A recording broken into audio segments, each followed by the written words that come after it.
അങ്ങയുടെ മഹാപ്രതാപവും അവിടുത്തെ നീതിയും വിജ്ഞാനവും എങ്ങും പ്രകാശിക്കട്ടെ.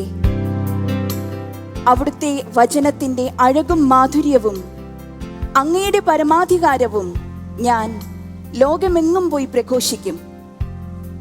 ഈ വാക്കുകൾ ലോകം കണ്ട മഹാമിസ്റ്റിക്കായിരുന്ന വിശുദ്ധ കുരിശിൻ്റെ യോഹന്നാൻ്റേതാണ്. പ്രിയമുള്ളവരെ, ലോഗോസ് ക്വിസ് 2017 ഗ്രാൻഡ് ഫിനാലയിലേക്ക് നിങ്ങൾക്കേവർക്കും സ്വാഗതം.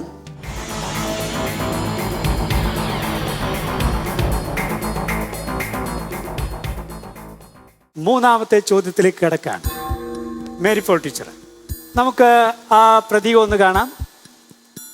ശരി, നമ്മൾ പ്രതീകത്തിലേക്ക് പോകുന്നു. ഓക്കെ. സിംഹാസനസ്ഥന്റെ സാന്നിധ്യത്തിന്റെ കൂടാരം, വാക്യമേത് സൂചിപ്പിക്കുന്നതുണ്ട്?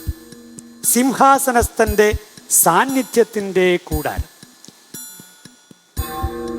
സിംഹാസനസ്ഥന്റെ സാന്നിധ്യത്തിന്റെ കൂടാരം, വാക്യമേത് സൂചിപ്പിക്കുന്നതെന്ത്? 7:16. പറഞ്ഞോളൂ ടീച്ചർ, പറഞ്ഞോളൂ. സാന്നിധ്യത്തിന്റെ കൂടാരം ദൈവം നമുക്ക് ദൈവജനത്തിന് തരുന്ന സംരക്ഷണത്തിന്റെ വലയം. ഓക്കെ, ടീച്ചർ പറഞ്ഞിരിക്കുകയാണ് ഉത്തരം. ഞാൻ പൂർണ്ണമായ ഉത്തരത്തിലേക്ക് ഒരു ശ്രമം. റോസ്മേരി ജിജി, എന്തെങ്കിലും പറയാനുണ്ടോ? 7:15. ശരി, ദാ ഇവിടെ 7:15 ആയിരുന്നു ശരിയായ ഉത്തരം. അപ്പോൾ ടീച്ചർ പക്ഷേ സൂചിപ്പിക്കുന്നത് എന്ത് എന്നുള്ളത് കൃത്യമായിട്ട് ടീച്ചർ പറഞ്ഞു. 10ൽ പകുതി ടീച്ചറിന് ലഭിച്ചിരിക്കുകയാണ്. 5 മാർക്ക് ടീച്ചറിനുണ്ട്. ചോദ്യം പാസ് ചെയ്തപ്പോഴാണ് കൃത്യമായ വാക്യം പറഞ്ഞത്. 5 മാർക്കിൻ്റെ ചോദ്യമാണെങ്കിലും പാസ് ചെയ്തതിനാൽ അതിൻ്റെ പകുതി മാർക്ക്, 2.5 മാർക്ക് റോസ്മേരി ജിജിക്ക് ലഭിച്ചിരിക്കുകയാണ്. ഓക്കെ, അടുത്ത ചോദ്യം റോസ്മേരിയോട് തന്നെയാണ്. നമുക്ക് പ്രതീകം കാണാം. ഓക്കെ, അത് ട്രംപറ്റ്സാണ്. ദൂതന്മാർക്ക് നൽകപ്പെട്ട കാഹളങ്ങൾ. ദൂതന്മാർക്ക് നൽകപ്പെട്ട കാഹളങ്ങൾ, വാക്യമേത് സൂചിപ്പിക്കുന്നത് എന്ത്? വാക്യമേത്? ദൂതന്മാർക്ക് നൽകപ്പെട്ട കാഹളങ്ങൾ, വാക്യമേത് സൂചിപ്പിക്കുന്നത് എന്ത്? 8-ാം അധ്യായം 2-ാം വാക്യം. വിജയാഹ്ലാദത്തെയും ദൈവത്തിൻ്റെ വിധി പ്രഖ്യാപിക്കാൻ വരുന്നതിൻ്റെ സൂചനയുമാണ് ഈ കാഹളങ്ങൾ സൂചിപ്പിക്കുന്നത്. ഓക്കെ, നമുക്ക് ഒരു ശ്രമം കൂടി നടത്താം. റോസ്മേരിയിലേക്ക് പോവുകയാണ്. റോസ്മേരിക്ക് എന്തെങ്കിലും ചേർക്കാനുണ്ടോ? ഇല്ല, റോസ്മേരിക്ക് ഒന്നും ചേർക്കാനില്ല. അൽഫോൺസ് റോസിന് പറയാനുണ്ടോ? വെളിപാട് 8-ാം അധ്യായം 1-ാം വാക്യം. കാഹളങ്ങൾ ദൈവശിക്ഷയെക്കുറിച്ചുള്ള മുന്നറിയിപ്പും ദൈവത്തിൻ്റെ യുഗാന്ത്യത്തിൽ ദൈവശിക്ഷയെക്കുറിച്ചുള്ള മുന്നറിയിപ്പും യുഗാന്ത്യത്തിൽ ദൈവം വിധി പ്രഖ്യാപിക്കാൻ വരുന്നതിനെ കുറിച്ചുള്ള അറിയിപ്പുമാണ്. നമുക്ക് ഇത് ഒന്നുകൂടി പാസ് ചെയ്യാണ്. ബെനറ്റയ്ക്ക് പറയാനുണ്ടോ? ഇനി വരാനിരിക്കുന്ന ശിക്ഷാവിധിയാണെന്നും അത് നിയന്ത്രിക്കാൻ പോകുന്നത് ദൈവമാണെന്നുള്ള സൂചനയാണ് തരുന്നത്. 8-ാം അധ്യായം 2-ാം വാക്യം. ഡിസിയിലേക്ക് ചോദ്യം പാസ് ചെയ്യുന്നു. 8-ാം അധ്യായം 2-ാം വാക്യം തന്നെയാണ്. അത് കാഹളങ്ങൾ നൽകപ്പെട്ടു എന്ന് പറഞ്ഞാൽ ദൈവം തന്നെയാണ് എല്ലാത്തിൻ്റെയും ദൈവം തന്നെ അത് നിശ്ചയിച്ചുറപ്പിച്ച കാര്യമാണെന്ന് പറയാൻ വേണ്ടിയിട്ട് കാഹളങ്ങൾ നൽകപ്പെട്ടു. അതാണ് പറയാനുള്ളത്. Teacher, Mary Paul teacher. 8:2 വെളിപാട് 8:2 വാക്യം ദൈവത്തിൻ്റെ സാന്നിധ്യത്തെയാണ് സൂചിപ്പിക്കുന്നത്. അന്ത്യവിധി നാളിൽ വരുന്ന ദൈവത്തിൻ്റെ സാന്നിധ്യത്തെ സൂചിപ്പിക്കുന്നു. അന്ത്യവിധിയാളനായി വരുന്ന. ഓക്കെ, ഇപ്പോൾ ഉത്തരം പൂർണ്ണമായി ഇപ്പോൾ ലഭിച്ചിരിക്കുകയാണ്. റോസ്മേരി ജിജി ഇതിൻ്റെ വാക്യം 8-ാം അധ്യായം 2-ാം വാക്യം കൃത്യമായി പറഞ്ഞു. 8-ാം അധ്യായം 2-ാം വാക്യം. അതേസമയം അത് സൂചിപ്പിക്കുന്ന കാര്യത്തിൽ കൃത്യത ഉണ്ടായിരുന്നില്ല. ഉത്തരങ്ങൾ നിങ്ങൾ ശ്രദ്ധിച്ചല്ലോ. ദൈവ സാന്നിധ്യത്തെയും ആസന്നമായ ശിക്ഷാവിധിയെയും. ശിക്ഷയെക്കുറിച്ച് എന്ന് പറഞ്ഞു. 2.5 മാർക്ക് ഈ രണ്ടാമത്തേതിൽ നിന്ന് കിട്ടുകയാണ്. അതിൻ്റെ അർത്ഥം ആദ്യത്തെ ഉത്തരത്തിന് 5 മാർക്കും രണ്ടാമത്തേതിന് 2.5 മാർക്ക് ലഭിക്കുകയാണ്. അങ്ങനെ 7.5 മാർക്ക് റോസ്മേരി ജിജി കരസ്ഥമാക്കിയിരിക്കുകയാണ്. മേരി പോൾ ടീച്ചർ ദൈവ സാന്നിധ്യത്തിൻ്റെ ആ കാര്യം കൃത്യമായിട്ട് പറഞ്ഞു. അപ്പോൾ 2.5 മാർക്കാണ് പാസ് ചെയ്ത് വന്നത്. അതിൻ്റെയും പകുതി 1.25 മാർക്ക് ടീച്ചർ കരസ്ഥമാക്കിയിരിക്കുകയാണ്. നമുക്ക് 5-ാമത്തെ ചോദ്യത്തിലേക്ക് കടക്കാം. റോസ്മേരി റെഡിയാണോ? ശരി, റോസ്മേരിയുടെ ഇമേജ് ഒന്ന് നമുക്ക് കാണാം. ദാ പ്രാർത്ഥനകളോടൊപ്പം ഉയരുന്ന പരിമള ധൂപം. വാക്യമേത് സൂചിപ്പിക്കുന്നതെന്ത്? പ്രാർത്ഥനയോടൊപ്പം ഉയരുന്ന പരിമള ധൂപം. 8 അധ്യായം ആ. 4 വാക്യം. 8-ാം അധ്യായം 4-ാം വാക്യം സൂചിപ്പിക്കുന്നത് എന്ത്? പാസ് ചെയ്യാം അല്ലേ? ശരി, പാസ് ചെയ്യുന്നു. സൂചിപ്പിക്കുന്നത് എന്ത്? പ്രാർത്ഥനകളോടൊപ്പം ഉയരുന്ന പരിമള ധൂപം. അൽഫോൺസിന് ഉത്തരവില്ല, പാസ് ചെയ്യാം. ഓക്കെ, ബെനറ്റ. ഭൂമിയിൽ പ്രാർത്ഥിക്കുന്ന മനുഷ്യൻ ഒറ്റയ്ക്കല്ല, അവന്റെ പ്രാർത്ഥനകൾ മാലാഖമാർ ദൈവസന്നിധിയിൽ എത്തിക്കുമെന്നാണ് പറയുന്നത്. വെരി ഗുഡ് ബെനറ്റ, കൃത്യമായിട്ടുള്ള ഉത്തരമാണ്. മോള് പറഞ്ഞ ഉത്തരവും ശരിയാണ്. 8-4 കൃത്യമായ ഉത്തരമാണ്. മോൾക്ക് 5 മാർക്ക് ലഭിച്ചിരിക്കുകയാണ്. അത് പാസ് ചെയ്ത് ബെനറ്റ കൃത്യമായ ഉത്തരം പറഞ്ഞതുകൊണ്ട് 2.5 മാർക്ക് ലഭിച്ചിരിക്കുന്നു. നമ്മൾ മുന്നോട്ട് പോകുന്നു. 6-ാമത്തെ ചോദ്യം റെഡിയാണോ അൽഫോൺസ് റോസ്? ഓക്കെ, അൽഫോൺസ് റോസിനുള്ള പ്രതീകം നമുക്ക് കാണാം. ഓക്കെ, കുഞ്ഞാടിന്റെ 7 കൊമ്പുകൾ. വാക്യമേത് സൂചിപ്പിക്കുന്നത് എന്ത്? വെളിപാട് 5-ാം അധ്യായം 6-ാം വാക്യം സൂചിപ്പിക്കുന്നത് അധികാരത്തെ. 2 വ്യത്യസ്ത ഉത്തരങ്ങൾക്ക് സാധ്യതയുണ്ട്. അതിന് ഒരെണ്ണം പൂർണ്ണമായി പറഞ്ഞാൽ പൂർണ്ണമായ മാർക്ക് കിട്ടും. യേശുവിൻ്റെ അധികാരത്തെ സൂചിപ്പിക്കുന്നു. ഓക്കെ, മോൾക്ക് അത് പാസ് ചെയ്തോട്ടെ പൂർണ്ണമായ ധാരണയ്ക്ക് വേണ്ടി. ഓക്കെ, ബെനേറ്റ. 7 എന്നത് പൂർണ്ണതയുടെ സംഖ്യയാണ്. നമുക്ക് അങ്ങോട്ടേക്ക് പോകണ്ട, കുഞ്ഞാട് വേണ്ട, 7 വേണ്ട. ഓക്കെ, കൊമ്പുകൾ എന്ന് പറയുന്നത് അധികാരത്തെയും ശക്തിയുമാണ് സൂചിപ്പിക്കുന്നത്. അപ്പൊ പൂർണ്ണ അധികാരത്തെയും പൂർണ്ണ ശക്തിയും. ഓക്കെ, ശക്തി എന്ന പദമായിരുന്നു മിസ്സിങ്. അധികാരം മോള് പറഞ്ഞത് ശരിയായിരുന്നു. ശക്തി എന്ന പദം മിസ്സിങ് ആയിരുന്നു. അവിടെ കൃത്യമായ ഉത്തരം ശക്തിയുടെയും അധികാരത്തിൻ്റെയും പ്രതീകം. അല്ല എങ്കിൽ ആ കറസ്പോണ്ടൻസ് കോഴ്സ് ഗ്രന്ഥം അനുസരിച്ച് മരണവും ഉത്ഥാനവും വഴി നേടിയ വിജയവും അധികാരവും, അങ്ങനെ ഒരു ഉത്തരത്തിനും സാധ്യതയുണ്ടായിരുന്നു. അതിൽ അൽഫോൺസിന് 7.5 മാർക്ക് ലഭിച്ചിരിക്കുന്നു. വാക്യം കൃത്യമായി പറഞ്ഞു. 2-ാമത്തെ പകുതി ഉത്തരം ശരിയായി പറഞ്ഞു. ബെനറ്റയ്ക്ക് 1.25 മാർക്ക് ലഭിച്ചിരിക്കുകയാണ്. ഇതോടുകൂടി നമ്മുടെ സിമ്പിൾ ഓൺ റൗണ്ട്, ധ്യാനാത്മകതയുടെ റൗണ്ട് അവസാനിക്കുകയാണ്. മാർക്ക് നമുക്ക് കേൾക്കാം. ലോഗോസ് ക്വിസ് ഗ്രാൻഡ് ഫിനാലെയുടെ 3-ാമത്തെ റൗണ്ട് ഇവിടെ സമാപിക്കുമ്പോൾ നമ്മുടെ പ്രിയപ്പെട്ട മത്സരാർത്ഥികൾ കരസ്ഥമാക്കിയിരിക്കുന്ന സ്കോറുകൾ ഇങ്ങനെയാണ്. Benetta Peter 3.25 point, Lissy James 12.5 point, Mary Paul 6.25 point, Rosemary Jiji 10 point, Rosemary 5 point, Alphonse Rose 7.5 point. Grand ഫിനാലെയുടെ 4-ാമത്തെ റൗണ്ടിലേക്ക് നമുക്ക് പ്രവേശിക്കാം. ഈ റൗണ്ടിന്റെ പേരാണ് ഹമ്മക്കോം റൗണ്ട്.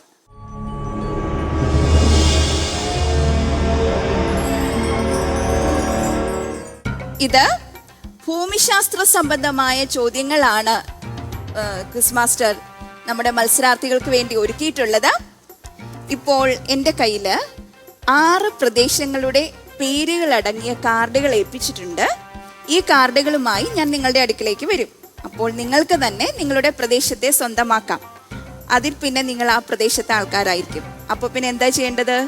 നമ്മുടെ സ്ഥലം ഏതാണ് എന്ന് നമുക്കൊരു ധാരണ വേണം. ക്വിസ് മാസ്റ്റർ നിങ്ങളോട് ചോദിക്കും, നിങ്ങൾ ഏത് സ്ഥലത്തുള്ള ആൾക്കാരാണെന്ന് കൃത്യമായി പറയുക. ആ സ്ഥലം എവിടെയാണ് ലൊക്കേറ്റ് ചെയ്യുന്നത്, ജിയോഗ്രഫിക്കൽ ലൊക്കേഷൻ ആയിരിക്കും ക്വിസ് മാസ്റ്റർ നിങ്ങളോട് ചോദിക്കുക. അപ്പോൾ പ്രിയമുള്ളവരെ, ഏവരെയും സ്വാഗതം ചെയ്യുന്നു ഹമ്മക്കോം റൗണ്ട്. ഹമ്മക്കോം റൗണ്ടില് ഓരോരുത്തരുടെ സ്ഥലങ്ങൾ ഓരോരുത്തരെ കരസ്ഥമാക്കുകയാണ്.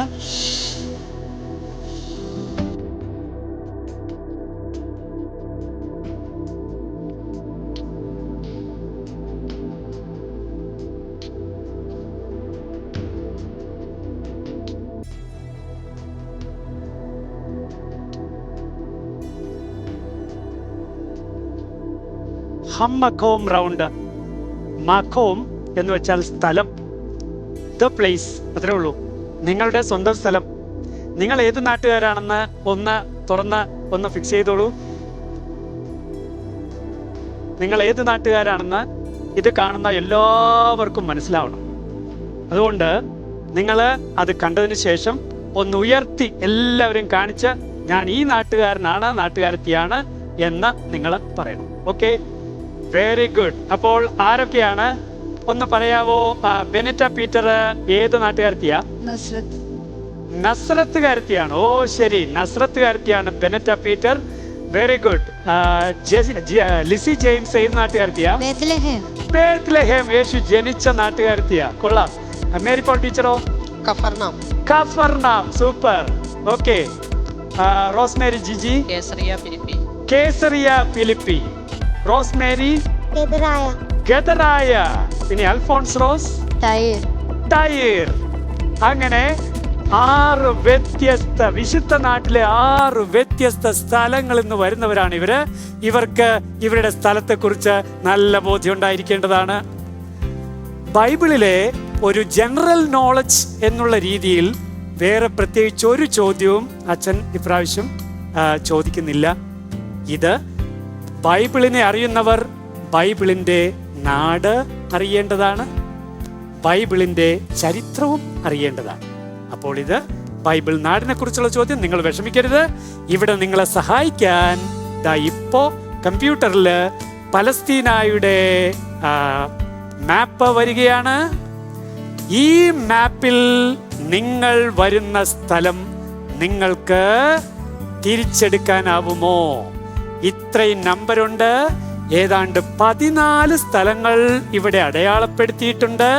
ഇതിൽ ഒന്ന് നിങ്ങളുടെ സ്വന്തം സ്ഥലമാണ്. നിങ്ങൾ ചിന്തിച്ചോളൂ.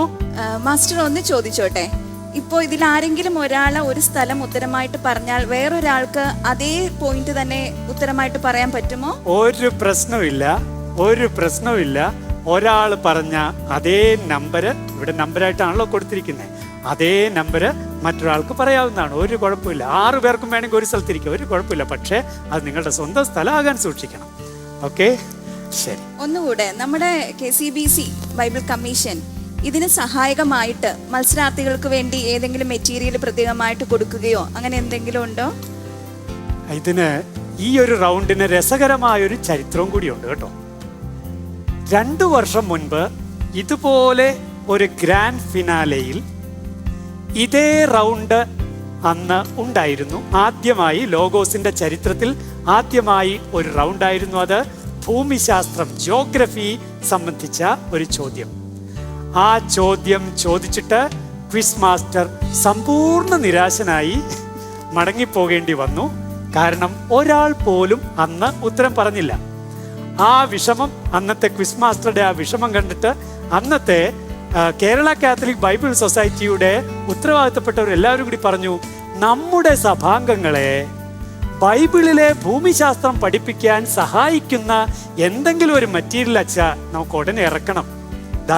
അങ്ങനെ തയ്യാറായി ഇറങ്ങിയതാണ് 2 വർഷം മുൻപ് നമ്മൾ ഇറക്കിയ ബൈബിൾ അറ്റ്ലസ്. ബൈബിളിലെ വിശുദ്ധ നാട്ടിലെ ഓരോ സ്ഥലവും കാര്യങ്ങളും ഡീറ്റെയിൽസ് ഒക്കെ ഇതിനകത്തുണ്ട്.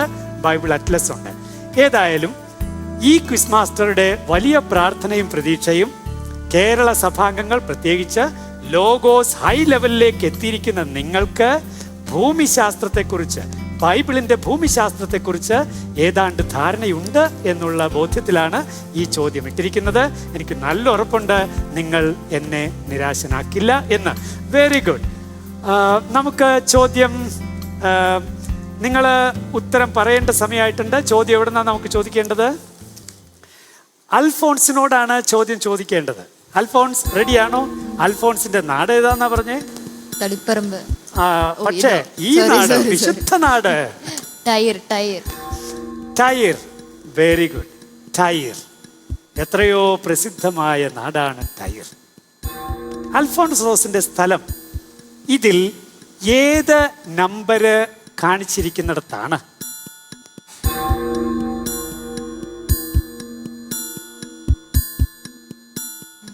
ഏതെങ്കിലും ഒരു നമ്പർ പറയാം. 3. 3 അൽഫോൺസിന്റെ സ്ഥലം.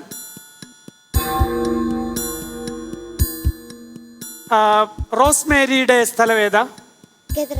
ഗദറായ. ഗദറായ മോള് എവിടെയാണ് ഫിക്സ് ചെയ്യുന്നത്? ഏത് സ്ഥലത്താണ് മോളുടെ സ്ഥലം എന്ന് പറയുന്നത്? 8 ഉദ്ദേശിച്ചത് അല്ലേ? ശരി. അപ്പോൾ അൽഫോൺസ് 3 പറഞ്ഞു, റോസ്മേരി 8 പറഞ്ഞു. റോസ്മേരി ജിജി കേസറിയ ഫിലിപ്പിയാണ് സ്വന്തം നാട്.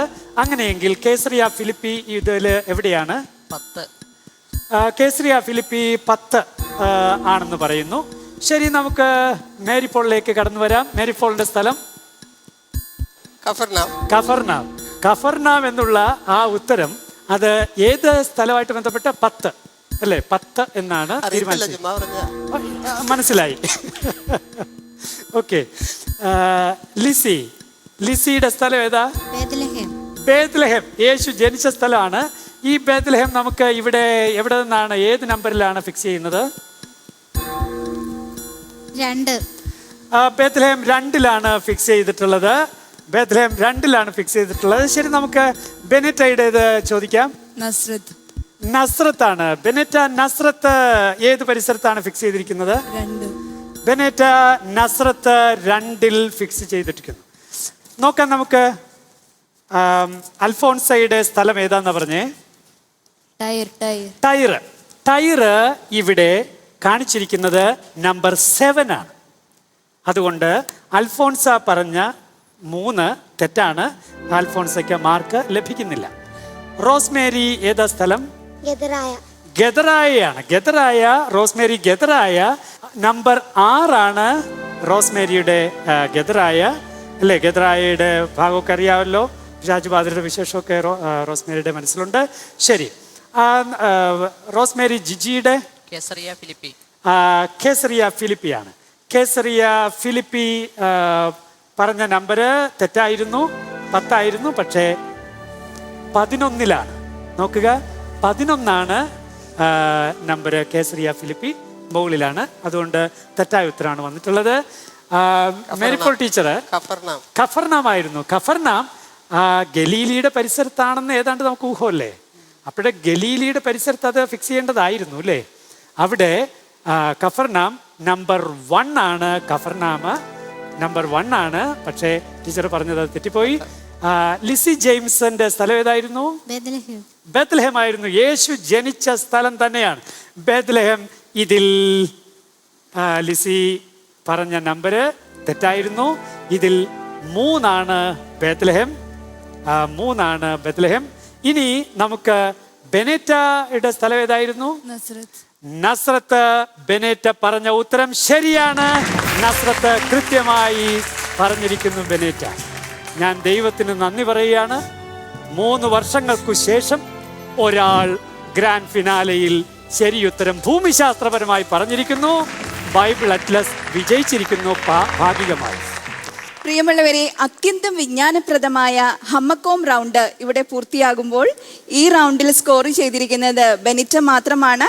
എങ്കിൽ പോലും നവീനമായ ആശയങ്ങൾക്കും നവീനമായ ചിന്താധാരകൾക്കുമെല്ലാം ലോഗോസ് അടിത്തറ പാകേണ്ടത് വളരെ അത്യന്താപേക്ഷിതമാണ്. അതുകൊണ്ട് ഇങ്ങനെയുള്ള റൗണ്ടുകൾ ഇനിയും ഉള്ള വർഷങ്ങളിൽ നമ്മൾ പ്രതീക്ഷിക്കുന്നു. ഇനി അടുത്തതായി നമുക്ക് വേണ്ടി ഒരുക്കിയിരിക്കുന്ന റൗണ്ട് സ്പൂതി റൗണ്ടാണ്. ഈ സ്പൂതി റൗണ്ട് റാപ്പിഡ് റൗണ്ടാണ്.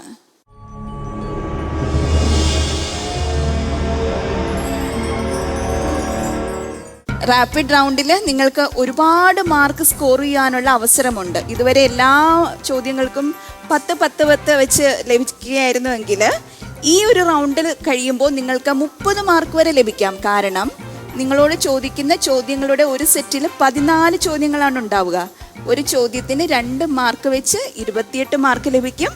അതിൻ്റെ കൂടെ ക്വിസ് മാസ്റ്ററുടെ ഒരു ബോണസ് പോയിന്റ് 2 പോയിന്റ് കൂടെ ലഭിക്കുമ്പോൾ നിങ്ങൾക്ക് 30 മാർക്ക് ലഭിക്കും എല്ലാ ചോദ്യങ്ങൾക്കും കൃത്യമായിട്ട് ഉത്തരം പറയുകയാണെങ്കിൽ. പക്ഷേ ഈ റൗണ്ടിൻ്റെ പ്രധാനപ്പെട്ട വെല്ലുവിളി എന്താണ്?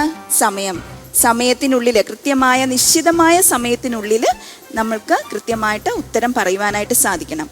അപ്പോൾ ഈ റൗണ്ടിലും നമ്മളോട് ചോദിക്കുന്ന ചോദ്യങ്ങളുടെ സെറ്റ് നമുക്ക് തന്നെ സെലക്ട് ചെയ്യാവുന്നതാണ്. Quiz master. ശരി, നിങ്ങൾ 6 പേർക്കുള്ള ചോദ്യങ്ങൾ ഇവിടെയുണ്ട്. നിങ്ങൾ തന്നെ അത് സെലക്ട് ചെയ്യുകയാണ്. ചോദ്യത്തെ സംബന്ധിച്ച് 1 മിനിറ്റാണ് ചോദ്യം. അതുകൊണ്ട് ചോദ്യം ചോദിക്കുന്നയാൾ 1 മിനിറ്റിനുള്ളിൽ തീർക്കാനുള്ള ആ തിടുക്കത്തിൽ മുന്നോട്ട് പോകും. ഈ റൗണ്ടിന് നമ്മൾ പേരിട്ടിരിക്കുന്നത് സ്പൂദേ റൗണ്ട് എന്നാണ്. എങ്ങനെ? സ്പൂദേ റൗണ്ട്. സ്പൂദേ. നമ്മൾ പരിശുദ്ധ അമ്മയെക്കുറിച്ച് വായിക്കുന്നുണ്ട്. മറിയം യൂദയായിലെ മലമ്പ്രദേശത്തേക്ക് തിടുക്കത്തിൽ യാത്ര പുറപ്പെട്ടു. എൻ സ്പൂദേ, തിടുക്കത്തിൽ യാത്ര പുറപ്പെട്ടു. പരിശുദ്ധ അമ്മയുടെ തിടുക്കത്തെ സൂചിപ്പിക്കുന്ന ഒരു പദമാണ് നമ്മൾ ഈ റൗണ്ടിന് വേണ്ടി എടുത്തിരിക്കുന്നത്. സ്പൂദേ റൗണ്ട്. ബെനറ്റിനാണ് ആദ്യത്തെ ഈ സ്പൂദേ റൗണ്ടിന്റെ ഉത്തരങ്ങൾ പറയാനുള്ള അവസരം. ഇതിൽ നിന്ന് ഒരു ചോദ്യത്തിന്റെ ഗണം ബെനറ്റയ്ക്ക് തിരഞ്ഞെടുക്കാം.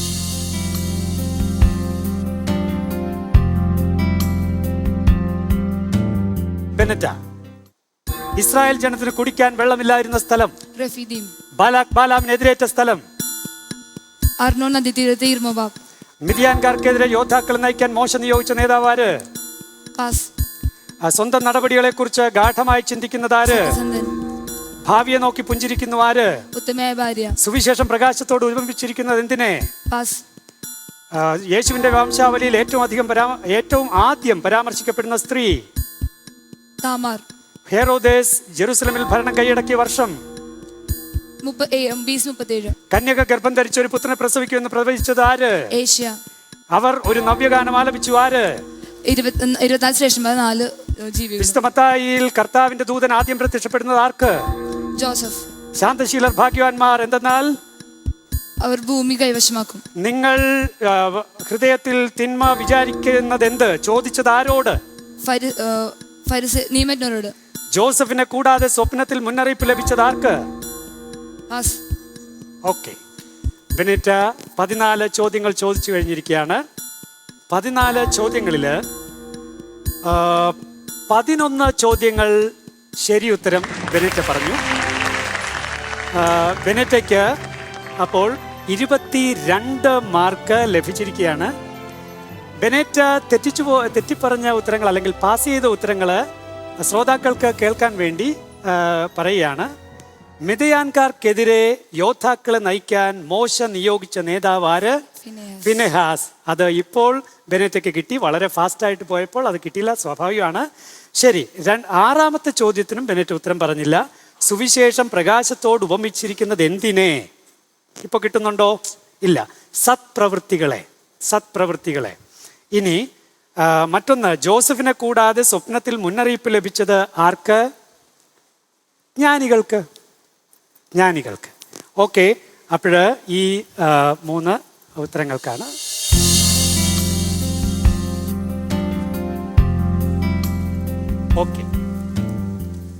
ഓക്കെ, നമ്മൾ ആരംഭിക്കുന്നു. ബാലാം ഇസ്രായേൽ പാളയത്തിന്റെ അറ്റം കണ്ടത് എവിടെ നിന്ന്?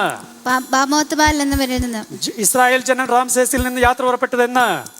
1-ാം മാസം 15-ാം ദിവസം. മരിക്കുമ്പോൾ അഹരോന്റെ വയസ്സ് 123. ഉചിതമായ വാക്ക് എന്തുപോലെയാണ്? സത്യസന്ധമായ ഉചിതമായ വെള്ളി തേടി പതിച്ചു വെച്ച സ്വർണ്ണനിർമ്മിത അക്ഷരങ്ങൾ പോലെ. ജ്ഞാനമോ ബുദ്ധിയോ ആലോചനയോ അവർക്കെതിരെ വിലപ്പോവുകയില്ല. കർത്താവിനെതിരെ അവൻ ഡാഷ് ഡാഷ് നിങ്ങളെ സ്നാനപ്പെടുത്തും. പരിശുദ്ധാത്മാവിനാൽ അഗ്നിയാലും. തക്ഷണം വഞ്ചിയും പിതാവിനെ ഉപേക്ഷിച്ച് യേശുവിനെ അനുഗമിച്ചവർ. യാക്കോബ് യോഹന്നാനും. സുവർണ്ണ നിയമ നിഷേധ രൂപത്തിൽ അവതരിക്കപ്പെട്ടിരിക്കുന്ന പഴയ നിയമഭാഗം. വിലപിക്കുന്നവർ ഭാഗ്യവാന്മാർ എന്തെന്നാൽ അവർ ആശ്വസിപ്പിക്കപ്പെടും. മത്തായി 7:28 അനുസരിച്ച് യേശുവിന്റെ പ്രബോധനത്തിന്റെ പ്രത്യേകത അവരെ അത്ഭുതപ്പെടുത്തുന്നതായിരുന്നു. അധികാരത്തോടു കൂടിയുള്ളതായിരുന്നു. പ്രാർത്ഥിക്കുമ്പോൾ ആരെ പോലെ അതിഭാഷണം ചെയ്യരുത്. 7ാം മുദ്ര തുറന്നപ്പോൾ എത്ര നേരത്തേക്ക് നിശബ്ദതയുണ്ടായി? അരമണിക്കൂർ നേരം. ഹീബ്രു അക്ഷരങ്ങളുടെ സംഖ്യാമൂല നിർണയത്തിന്റെ പേരെന്ത്? മരണത്തെ സൂചിപ്പിക്കുന്ന ആലങ്കാരിക പദം ഉറക്കം. അത് ഉത്തരം പെടുത്തിയിരിക്കുകയാണ്. കാരണം തീർച്ചയായിട്ടും ചോദ്യം കഴിഞ്ഞിട്ട് വന്ന സംഗതി തന്നെയാണ്. Lissy James, congratulations. 14 ചോദ്യങ്ങളിൽ 12 ചോദ്യങ്ങൾക്ക് ഉത്തരം കൃത്യമായി പറഞ്ഞു.